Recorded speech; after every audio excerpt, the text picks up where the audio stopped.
দুই বিয়ের কারণে বাগেরহাটের কচুয়ার শিবপুরের গ্রামের জাহিদুল ইসলাম মিন্টুর পরিবারে ঝগড়া বিবাদ লেগেই থাকত।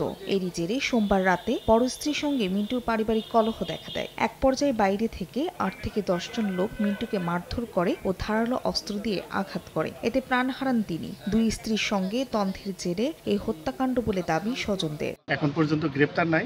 আমরা গ্রেপ্তারের জন্য থানা পুলিশ প্লাস ডিবি সবাই তৎপর আছে। একই জেলার বাদেকারাপাড়া এলাকায় সোমবার দুপুরে খাওয়ার কথা বলে বের হয়ে নিখোঁজ ছিলেন রাজমিস্ত্রি সুমন্ত বিশ্বাস। মঙ্গলবার সকালে পচাদিঘিতে তার মরদেহ পাওয়া যায়।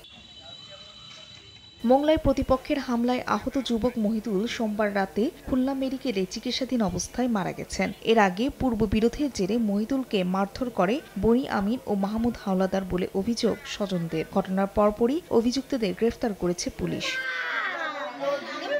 চুয়াডাঙ্গায় জমি সংক্রান্ত বিরোধের জেরে প্রতিপক্ষের হামলায় মারা যান দামুড়হুদার চিল্লা গোবিন্দ হুদা গ্রামের বাসিন্দা জয়নুল। এই ঘটনায় আহত ৩ জন সদর হাসপাতালে চিকিৎসাধীন।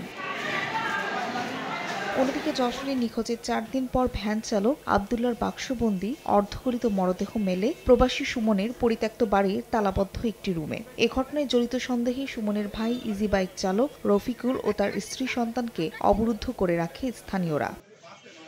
পাহাড়িয়া ফারজানা, সময় সংবাদ।